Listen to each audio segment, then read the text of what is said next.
ظہور دجال اور اس کے اب دجال کے بارے میں آتا ہے، دجال کیسا ہوگا، کیسا ہے، کیا بہت سے تو جانتے ہی نہیں کیا ہے دجال، پتہ ہی نہیں کیا ہے، لیکن بتایا میں نے اتنا علم چھوڑ کے جاؤ کہ ہماری نسلیں پہچان لے۔ سب سے بڑا فتنہ ہوگا یہ مسلمانوں پر، دجال یہودیوں میں سے ہوگا۔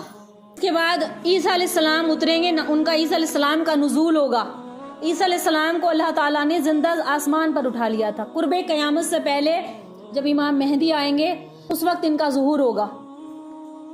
تو عیسیٰ علیہ السلام اتریں گے، ان کے پیچھے نماز پڑھیں گے۔ اس کا مطلب یہ ہے کہ دجال انہی کے زمانے میں آئے گا، تو انہی کا زمانہ ہوگا۔ امام مہدی بھی ہوں گے، عیسیٰ علیہ السلام بھی ہوں گے، اور دجال کا ظہور بھی ہوگا انہی کے زمانے میں، کیونکہ عیسیٰ علیہ السلام اپنے نزول کے بعد دجال کو قتل کریں گے۔ اور ابن حبان وغیرہ کی روایت میں ہے کہ جس لشکر کو زمین میں دھسا دیا جائے گا وہی لشکر ہوگا جو مہدی سے قتال کرے گا۔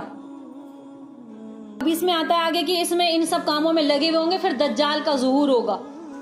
حضرت مہدی علیہ السلام کی ابتدا بیعت سے اب تک 7-8 سال کا عرصہ گزر چکا ہے، 7-8 سال کا عرصہ ہوگا، اور امام مہدی علیہ السلام کے انتظامات اور وہ مصروف ہوں گے۔ اس تک آنے کے بارے میں مسلمان خبر دیں گے کہ دجال کا ظہور ہو چکا ہے۔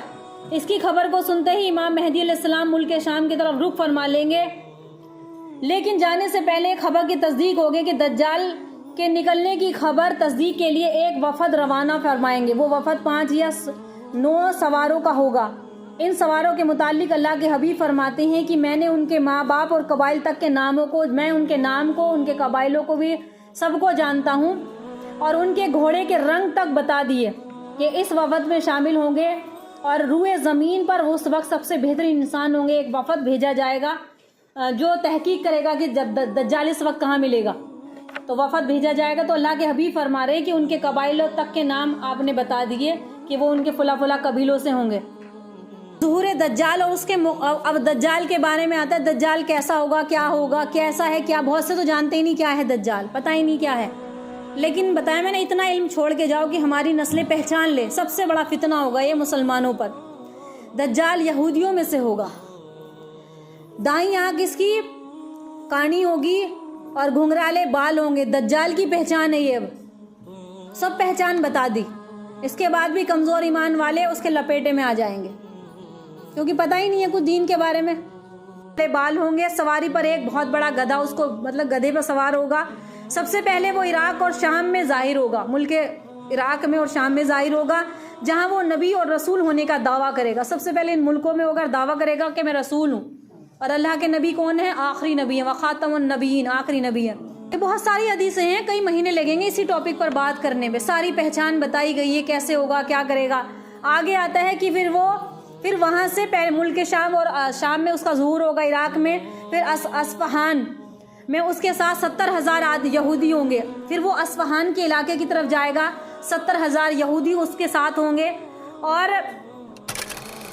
یہ مزید تکبر میں مبتلا ہو کر یہ جو دجال ہوگا اللہ خدائی کا دعویٰ کرے گا کہ میں رسول ہوں اور میں خدا ہوں، اپنے آپ کو کہلوائے گا۔ زمین میں بہت سے مقامات پر جا کر اپنے آپ کو اپنا خدا کہلوائے گا، نعوذ باللہ۔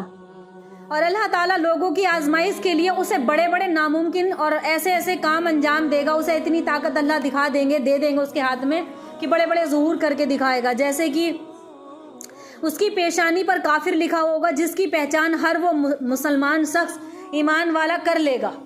اس کی پیشانی پر کافر لکھا ہوگا، ہر ایمان والا جو کمزور ہے بالکل ہی، جن کے پاس ہے ہی نہیں ہے دین، وہی پہچان نہیں کر پائیں گے اس کی۔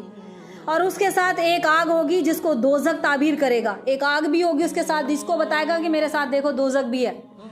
اور ایک باغ ہوگا جس کا نام وہ جنت رکھے گا، اللہ نے اس کو اتنی طاقت دے رکھی ہوگی، اپنے مخالفین کو آگ میں اور اپنے ماننے والوں کو جنت میں ڈال کر دکھائے گا، مگر وہ آگ